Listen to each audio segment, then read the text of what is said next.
cada situação é muito individual. Nós temos que parar a conta de todo brasileiro, dia 13/11/2019, e ver em qual regra de transição ele se enquadra.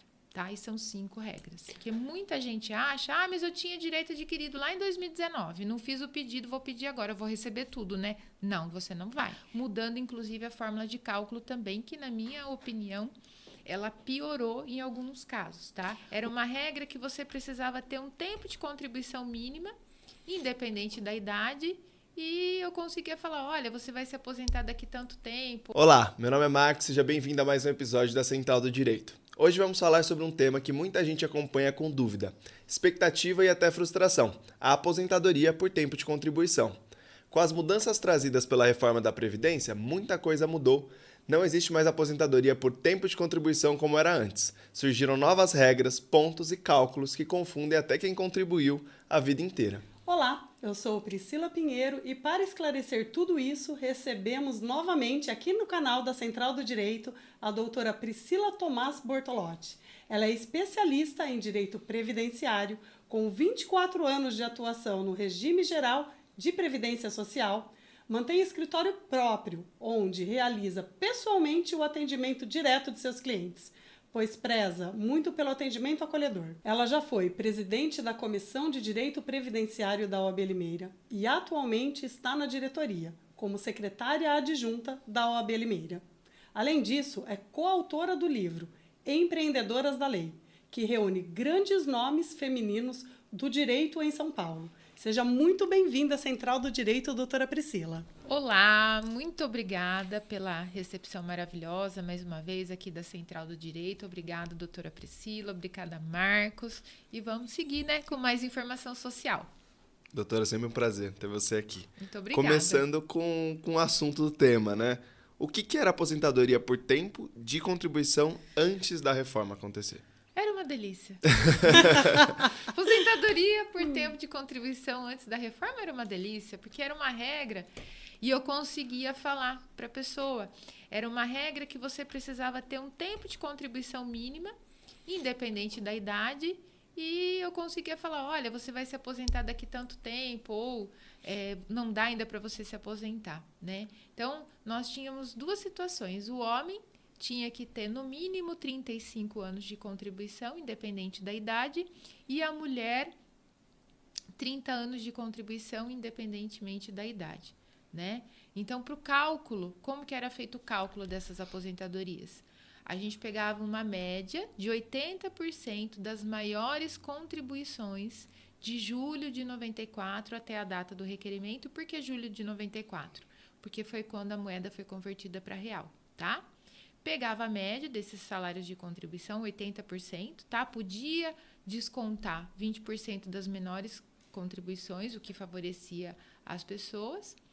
E aí jogava para fórmula do fator previdenciário, que contava em tempo de contribuição, expectativa de vida. Enfim, era, como eu falei, era uma delícia. Porque era mais fácil a gente falar de aposentadoria por tempo de contribuição. Agora, com a reforma, ficou um pouquinho mais difícil. Doutora, depois da reforma previdenciária, essa modalidade deixou de existir como conhecíamos. E como fica essa modalidade depois da reforma previdenciária? Bom, depois da reforma previdenciária, o que acontece? Quem tinha esse direito adquirido, 30 anos, a mulher 35 anos de contribuição, o homem, independente da idade, e adquiriu essa situação até 13/11/2019, tem o direito adquirido. Então, vamos que hoje, eu não fiz o meu requerimento de aposentadoria, mas lá naquela data, 13/11/2019, eu reuni condições de me aposentar, eu ainda posso me aposentar por conta do direito adquirido, tá? Mas sujeita aí a situações de que eu vou entrar agora com o meu benefício, então não vou receber atrasado, porque muita gente acha, mas eu tinha direito adquirido lá em 2019, não fiz o pedido, vou pedir agora, eu vou receber tudo, né? Não, você não vai, porque vai contar da data de entrada de requerimento do seu benefício. O INSS tem que ser provocado. Se você não provocar o INSS não vai te dar o seu direito sozinho. Depois da reforma previdenciária, existem 2 situações, tá? Para quem já estava no mercado de trabalho, certo? e aí já contribuía para o INSS, seja como empregado, contribuinte individual ou mesmo facultativo, já estava antes lá. Ele vai estar sujeito às regras de transição, porque eu entrei para o sistema previdenciário antes da reforma. Então, ele tem regras de transição para poder aproveitar aquele período que ele contribuiu antes. Quem só entrou contribuindo para o INSS pós-reforma, ele vai estar sujeito à regra nova já. E aí é idade mínima, tá? 62 anos para a mulher, 65 para o homem, 15 anos de contribuição para a mulher, 20 anos de contribuição para o homem. Não existe regra de transição, não existe outra regra, somente essa regra e ela é taxativa, tá? Mudando, inclusive, a fórmula de cálculo também, que, na minha opinião, ela piorou em alguns casos, tá? O que a gente tinha antes da reforma previdenciária, 80% das maiores contribuições, e a gente podia tirar os 20% das menores contribuições, com o regramento novo, a gente faz a média de 100% de todas as contribuições de julho de 94 até a data do requerimento. A gente começa com percentual de 60%, tá? Da média, você começa em 60% da média, mais 2% de cada ano trabalhado, acima dos 20 para o homem e acima dos 15 para a mulher. Olha o rolo que é esse cálculo. Olha o rolo.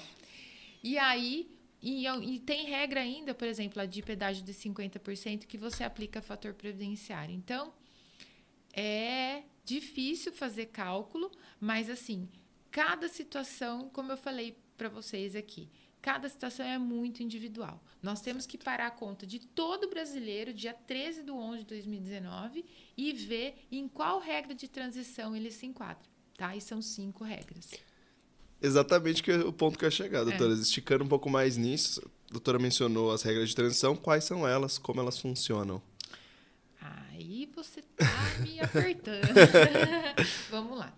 Bom, são 5 regras que vieram junto com a reforma da Previdência e que eram justamente para a situação de que as pessoas que já estavam contribuindo para o INSS, tá? Para elas terem uma situação intermediária entre a lei antiga e a lei nova. São elas as regras: sistema de pontos, tá? Idade mínima progressiva, pedágio de 50%, pedágio de 100% e idade mínima com tempo de contribuição mínima. Então, são 5 regrinhas aí. E cada uma tem a sua peculiaridade. Podemos explorar bem mais esse tema, doutora, porque eu acho que mesmo com anos já, né, discutindo aí sobre a reforma previdenciária, o impacto dela realmente causou muitas confusões, né? Existia uma regra, né, como a doutora disse, até essa data da reforma, as regras, vamos dizer, eram mais claras, né, mais acessíveis, e depois acabou ficando bem confusas, né? Elas ainda existem, mas literalmente cada caso vai ter que ser um caso. Como, por exemplo, a aposentadoria por pontos, né? Como que esse sistema funciona? Eu gostaria que a doutora esclarecesse para a gente aí dos 5, né?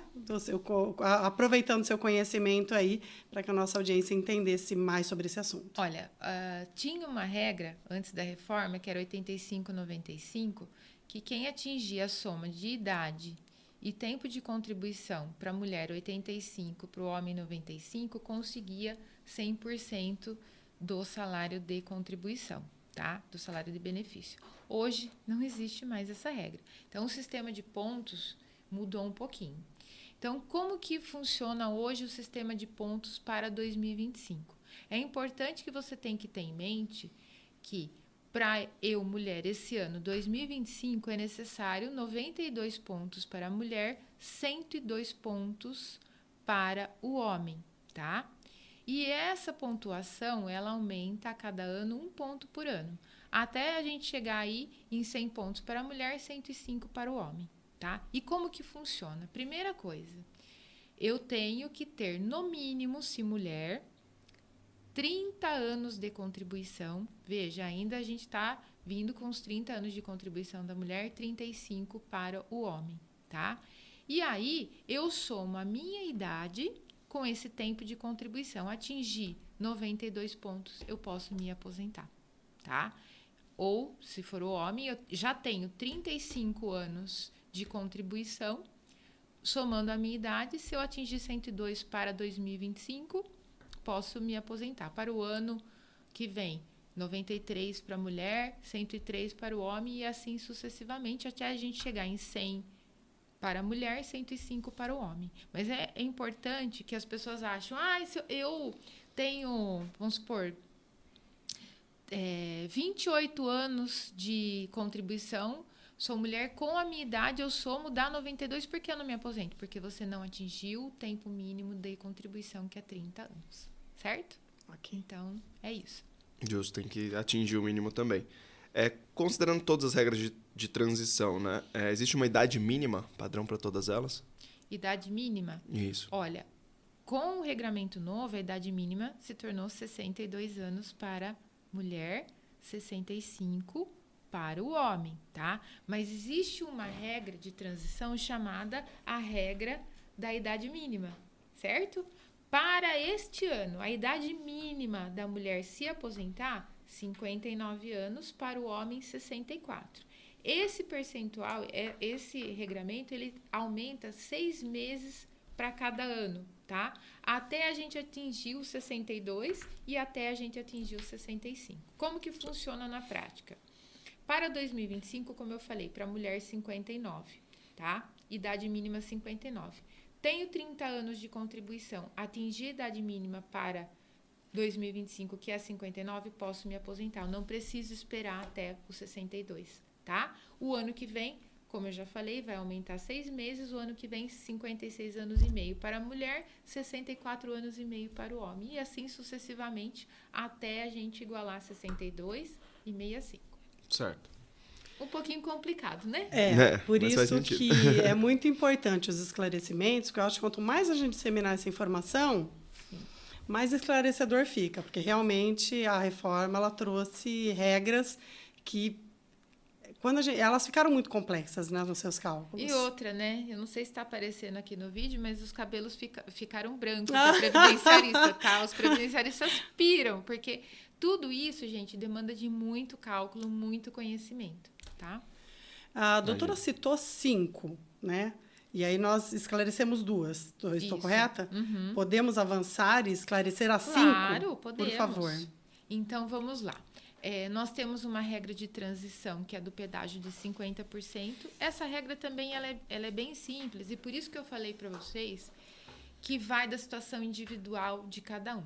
Mesmo que eu e você, por exemplo, nós trabalhamos na mesma empresa antes de nos tornarmos advogadas, depois a gente tem o mesmo tempo de advocacia, tá? A nossa situação vai ser diferente. Tudo vai acontecer do que a gente tiver ali em 13/11/2019. Então, essa regra ela é bem clara. Se a mulher, no caso, ela tem 28 anos de contribuição ou mais no dia 13/11/2019, ela vai ter que cumprir um pedágio de 50% do quanto faltava para ela ter 30 anos de contribuição. Deu para entender? Sim. Então, mulher, tenho 28 anos ali na data da reforma, falta mais 2 para eu cumprir os 30, então eu vou ter que cumprir um pedágio de mais 50%. Então, ao invés de eu contribuir mais 2 anos, eu vou ter que contribuir 3 anos, tá? Para o homem, 33 anos na data da reforma ou mais, tá? Então, o homem que tem ali 33 anos de contribuição, quanto falta para ele fazer 35? Não são 2 anos? Mais 1 ano aí de pedágio, e aí, mesma coisa, mais 3 anos ele se aposenta, tá? Independentemente da idade. É a única regra de transição que não fala em idade. Então, cumpri o pedágio de 50%, posso me aposentar, tá? Mas essa regra ainda usa o fator previdenciário. Então, por isso que eu falo, tudo é cálculo. A gente tem que manejar cálculo para ver o que é mais vantajoso para o nosso cliente ou não. Bom, sobre as regras de transição, que a gente estava comentando, existe uma idade mínima para ela? Bom, existe a regra de tempo mínimo de contribuição e idade mínima, tá? Que é a antiga aposentadoria por idade. Então, antes da reforma, a aposentadoria por idade para a mulher era de 60 anos, 65 para o homem. Então, as mulheres foram prejudicadas aí com essa regra. Houve uma regrinha de transição, tá? Que agora ela já finalizou aí em 62 anos, mas para quando houve a reforma, ela foi aumentando gradativamente também de 6 em 6 meses. Então, para o primeiro ano da reforma era 60 anos e meio, 15 anos de contribuição. E agora nós já chegamos em idade mínima de 62 anos, 15 anos de contribuição e continua, veja bem, continua 65 anos para o homem, tá? Com 15 anos de contribuição. Poxa, Priscila, mas você não falou que para quem entrasse no regramento seria 20 anos de contribuição para o homem? Então, essa é a grande diferença. Muita gente confunde isso. Por quê?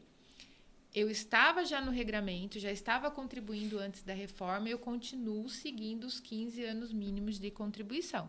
Somente a idade mínima, aí no caso para a mulher, 62 anos, 65 para o homem. Agora, se eu comecei a contribuir pós-reforma, aí sim eu tenho que atingir a contribuição mínima de 20 anos para o homem e 65 de idade, certo? Certo. Ótimo. Doutora, então das 5 regras, né, que foram citadas, nós temos a última que seria o pedágio de 100%. Certo. Como que ela funciona? Ela é um pouco mais complicadinha do que a regra de transição de 50%, porque ela já envolve idade mínima. Lembra que eu falei que a de 50 não envolvia idade mínima? Sim. Nessa regra já envolve idade mínima. 60 anos para o homem, 57 para a mulher. E aí, como eu falei, quanto a pessoa tinha no 13/11/2019, tudo vai envolver esse marco, tá? Uhum. E aí ela vai ter que cumprir um pedágio de 100% do quanto faltava para 35 homem, 30 mulher, certo? Então, é um pouquinho diferente. Então, vai ter que considerar idade e tempo de contribuição na data da reforma. Perfeito. Nossa, Certo? são muitas informações. São muitas. E variáveis diferentes. Variáveis diferentes. Doutora, como segurado, ele pode planejar qual é o melhor momento para que ele solicite a sua aposentadoria? Para que ele não tenha prejuízo, né? Qual é a melhor forma de fazer esse planejamento dentro de tantas regras da reforma previdenciária que aconteceu? O que a doutora poderia orientar nesse sentido? Bom, planejamento previdenciário, o nome mesmo já diz, tá? É um planejamento da sua situação individual de contribuição, tá? Essa situação individual, ela vai mostrar para você todos os períodos que você tem contribuído, se aquelas situações contribuídas, elas permitem conversão de tempo especial, por exemplo, se tem algum período que você tem na carteira, por exemplo, e que ele não foi averbado, se tem algum período que você estudou, por exemplo, em escola técnica, e que esse período pode ser computado como tempo de contribuição. Então, a gente vai planejar todas essas situações fáticas, tá? Introduzindo uma planilha de cálculos que viabiliza a gente saber quanto aquela pessoa vai pagar para ela ter uma aposentadoria satisfatória na sua velhice, porque a gente sabe que velhice é um negócio que deve ser planejado e no meu cotidiano, né, do meu escritório, todos os dias eu vejo pessoas que tiveram uma vida contributiva escassa e que ganhavam bem, mas preferiram pagar menos INSS e que hoje sobrevivem de salário mínimo, precisando aí, muitas vezes, se recorrer de ajuda de terceiro. Então, velhice, gente, é uma coisa que tem que se planejar. E quando a gente faz um planejamento previdenciário eficaz, a gente consegue não só planejar uma aposentadoria, mas os outros infortúnios da vida. Por exemplo, doença, invalidez e mesmo a morte, tá? Com certeza. Doutora, falando novamente sobre, né, o pós-reforma, o momento atual, como é feito o cálculo do benefício hoje? O que entra? O que pode fazer reduzir o valor também? O cálculo, existe uma fórmula, tá? O que eu acredito que foi prejudicial na reforma da Previdência? Como nós falamos antes, o cálculo que era feito antes, ele considerava 80% das suas maiores contribuições dentro do seu período contributivo, tá? E aí a gente excluía 20% das menores contribuições e aplicava-se aí o fator previdenciário. Hoje, com a reforma, não é mais possível a gente excluir as menores contribuições. É feito um cálculo da média de 100% de todas as suas contribuições, o que eu acredito que num primeiro momento, pode recair o valor do benefício. Certo. Doutora, quais são os erros mais comuns que as pessoas cometem quando elas vão buscar aposentadoria? Ir no aplicativo Meu INSS, fazer a simulação de aposentadoria, ligar no 135 e falar, quero me aposentar. Esse é um grande erro. Por quê? O simulador do INSS, muitas vezes, muitas não, eu te falo que de 10 simulações de aposentadoria que eu faço pelo site do INSS, 8 estão equivocadas. Nossa. Por quê? Por exemplo, se um contrato de trabalho não tem uma data fim, o simulador do INSS ele vai computar quanto foi a última contribuição daquela empresa para você e vai colocar ali. Ele não coloca tempo, por exemplo, em alistamento militar. Ele não coloca o seu tempo insalubre, por exemplo, e a gente sabe que é possível a conversão de tempo insalubre, tempo especial em comum, para atingir as regras aí de aposentadoria. Por exemplo, para a mulher, o ano trabalhado para ela em condição insalubre, ele conta 1,2. Para o homem, conta 1,4. O que acontece? Isso aumenta o seu tempo de contribuição. Aquele simulador é muito simples, ele pega o que está lá no CNIS, tá? E tem uma outra situação, que o INSS ele não era informatizado, tá? Ele começou a ser informatizado na década de 80. Então, muitas situações de pessoas que trabalharam, às vezes, não estão com anotação no CNIS. Então, ele faz uma anotação ali do jeito que ele tem, aquela informação, faz a simulação e a pessoa acredita. Então, muitas vezes a pessoa pode estar deixando assim, R$1.000, R$1.500, às vezes, uma diferença na aposentadoria, porque ela não fez um planejamento eficaz. Tá? Então, esse é o grande erro, é confiar no INSS. Doutora, eu vou perguntar agora um caso que se aplica a mim. Já fui CLT, autônomo, MEI, empresário, já passei por todas as etapas. Como que a gente faz esse cálculo? A gente junta tudo, como funciona? Primeira coisa, você tem que contratar uma especialista em direito previdenciário para ver a tua situação individual, Marcos. Veja bem. Por exemplo, você falou uma situação aí para mim que você foi empregado e você já foi MEI, certo? Uhum. Né? Acredito que você tenha sido MEI. Sim. Quando você foi contribuinte individual. O MEI, ele tem uma peculiaridade. O MEI, com o valor de contribuição que você paga, você não pode se aposentar por tempo de contribuição, tá? A gente pode somar tudo, mas a gente tem que fazer ajuste na sua contribuição no período que você pagou ali como MEI. Perde os anos do MEI, então. Não perde os anos do MEI. A gente tem que fazer uma guia complementar. Porque o coeficiente de contribuição do MEI é 5%. E vocês estão vendo que a coisa só piora. Então, fazer a simulação no INSS é muito perigoso, gente. Porque ali, por exemplo, se o Marcos fosse tentar a aposentadoria dele hoje por tempo de contribuição e ele tivesse os requisitos, o INSS já ia tirar o tempo dele de MEI. Porque ele recolheu sobre 5%. E quando, na verdade, ele teria que recolher sobre a alíquota de 20%. E aí a gente tem que fazer uma guia complementar.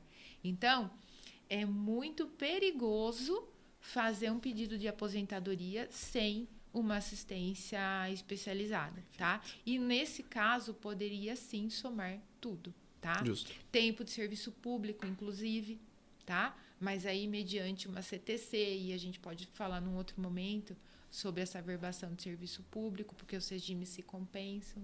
Tá? Entendi. Doutora, pegando o gancho, quem tem tempo de contribuição em mais de um regime, né? Por exemplo, o INSS e o regime próprio de Previdência Social, é possível somar esses períodos? Como fica esse caso? Podemos somar sim, tá? Os regimes, eles se compensam, tá? Então, eu tenho um tempo de CLT e um tempo de serviço público.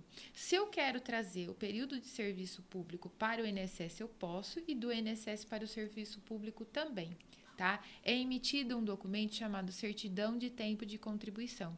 Eu chamo esse documento de cheque. Então, eu trago as minhas contribuições do serviço público para o INSS para eu compor o meu tempo de contribuição aqui e vice-versa, tá? Mas nem sempre isso é viável, tá? Depende da situação. Por quê? Você pode ter, e existe uma lenda urbana que você não pode ter mais de uma aposentadoria. Você pode. Você pode ter a aposentadoria do regime próprio e a aposentadoria do regime geral do INSS. Tá? Então, existe essa lenda urbana, eu não posso ter 2 aposentadorias. Não só pode como deve, desde que você se planeje para isso. Tá bom? Perfeito. Nós citamos a aposentadoria, né, no serviço público, né, na verdade, a contribuição. Mas também é possível, até acho que esclarecendo melhor, ter a aposentadoria pelo INSS e também uma aposentadoria que eu faço numa previdência privada num banco, por exemplo. Isso, doutora, a gente trata muito quando a gente vai fazer o planejamento previdenciário do cliente. Certo. Porque, às vezes, e isso acontece normalmente, tá? Hoje, o advogado previdenciarista, ele não tem que entender só de todo esse monte de lei previdenciária que tem, mas a gente tem que entender um pouco de investimento, tá? Porque, às vezes, se eu colocar, vamos supor, mais R$300 na minha contribuição previdenciária, pode ser que no futuro não altere o valor da minha aposentadoria. E eu posso pegar aqueles R$300 e colocar, de repente, numa previdência privada, num fundo de investimento. Então, tudo isso a gente traz com o planejamento previdenciário. Doutora, para finalizar, gostaria que a doutora compartilhasse um caso que marcou, né, nessa área, nos seus anos de experiência. De aposentadoria por idade? Poxa, tenho vários. Principalmente, falo não só das regras de transição, mas eu gosto muito de fazer... Eu, como sempre, eu nunca falo um caso só, né? Eu gosto de trazer sempre mais de um caso. Advogado sempre adora também usar a seguinte frase. Eu tive um caso, não é? Eu tive um caso que eu fiz o planejamento da pessoa, ela estava pronta para fazer a aposentadoria pelo bendito simulador do INSS e ela iria ganhar R$2.238. Ai, doutora, olha, eu vim aqui porque eu vi que eu já posso entrar, eu vim aqui para saber como que eu faço para entrar com essa aposentadoria. Eu fiz o cálculo de planejamento para ele, se ele esperasse 7 meses, ele ia ter uma majoração de R$800 na aposentadoria dele, tá? Ele me agradece até hoje. Eu lembro que ele tem chácara e produz bastante fruta. Todo mês ele leva fruta para mim, de tão grato que ele ficou, porque teve uma alteração significativa em 7 meses do valor do salário dele. 7 meses que ele esperou, por isso que não pode confiar na simulação do INSS. E tem um outro caso pontual que tem um regramento antigo sobre aposentadoria por idade e uma senhora que vendia verduras na rua, ela parou na frente do meu escritório com a mão toda calejada. Uma senhora, ela tinha uns 70 anos na época. E ela falava, olha, doutora, eu não aguento mais trabalhar nesse sol. Será que a senhora não me aposenta? Falaram que a senhora aposenta as pessoas. Eu falei, não, deixa seu carrinho aqui na minha garagem, né, num cantinho que eu tenho lá no escritório. Eu falei, entra aqui. E ela tinha uma possibilidade de, por um regramento antigo, muito antes até da reforma, que é a aposentadoria por idade com 5 anos só de contribuição. É um regramento antigo, que teve uma lei de transição também com a reforma de 98. Isso isso já define um pouco a minha idade na Previdência, porque a gente está falando de uma lei antes da reforma de 98. E eu peguei a carteira dela, olhei e eu falei assim, nossa, mas a senhora já tinha direito adquirido aqui, né? E nunca ninguém falou isso para a senhora? Ela falou assim, não, nunca ninguém me falou. E eu consegui aposentar ela. Eu não vou falar para você quanto de idade que ela tinha, porque ela já tinha cumprido os 60 e ela tinha os 5 de contribuição quando aumentou a lei. E isso já tem uns 15, 16 anos, então me falha um pouco a memória. Uhum. E eu tenho foto com ela, tudo, e esse caso me deixou muito, muito marcada, porque eu tinha minha avó viva na época, e minha avó vivia com todos os parentes, sempre cercada de muito amor, mas aquela mulher sozinha, andando no sol, vendendo verdura, e eu consegui mudar a situação daquela mulher, né? E por muito tempo também ela me levou verdura lá no escritório, uma fofa ela. E, enfim, eu falo, direito previdenciário é uma paixão, né? Porque a gente tem que estar sempre atuante, muda a lei todos os dias, ele é muito dinâmico, mas a paixão de quando você traz e o amor de quando você traz dignidade para a pessoa não tem preço. E é uma ajuda no momento que ela mais precisa, né? No momento que ela mais precisa. Fantástico.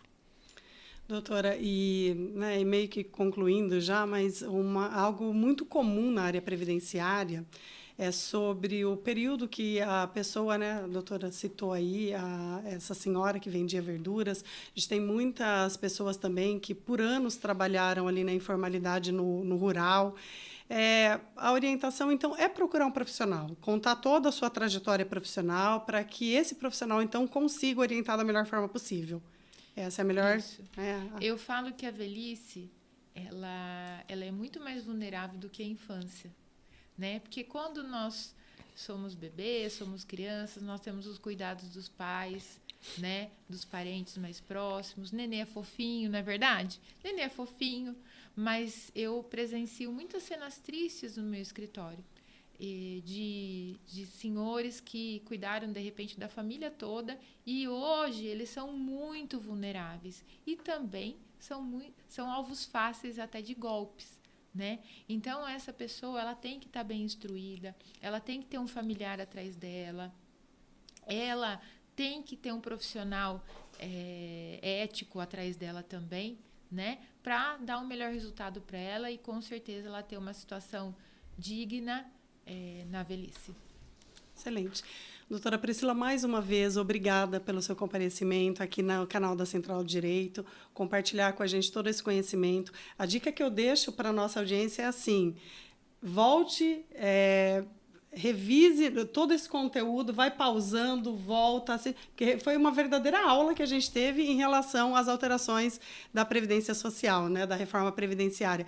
Eu queria agradecer, né, novamente você aqui.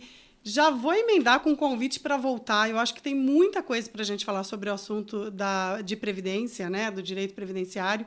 E, com certeza, né, com todo esse seu conhecimento, vai conseguir trazer ricas contribuições aqui para o canal. Então, mais uma vez, obrigada pelo seu retorno. Tá? E já fica o convite para voltar novamente. Eu ia falar, complementar, só que também se quiser deixar a pergunta para a doutora Priscila aqui nos comentários, pode deixar que ela vai voltar sim, viu? Ela vai estar aqui. Eu volto. Eu queria agradecer mais uma vez a oportunidade e eu acho que pessoas bem informadas e bem instruídas e com vidas dignas, elas são mais felizes. E o que a gente precisa é de felicidade e de saúde mental, não é verdade? Perfeito. E é sobre isso. Um beijo e até a próxima. Muito obrigada. Até, obrigado. Se você já está planejando sua aposentadoria por tempo de contribuição ou conhece alguém que precisa entender melhor como funcionam as regras atuais, compartilhe esse episódio e deixe nos comentários se já teve uma experiência sobre esse tema. Se gostou do episódio, deixe seu like, se inscreve no canal e ativa o sininho, porque aqui na Central do Direito falamos de temas que realmente impactam a vida das pessoas, com quem vive o direito na prática. Nos vemos no próximo episódio.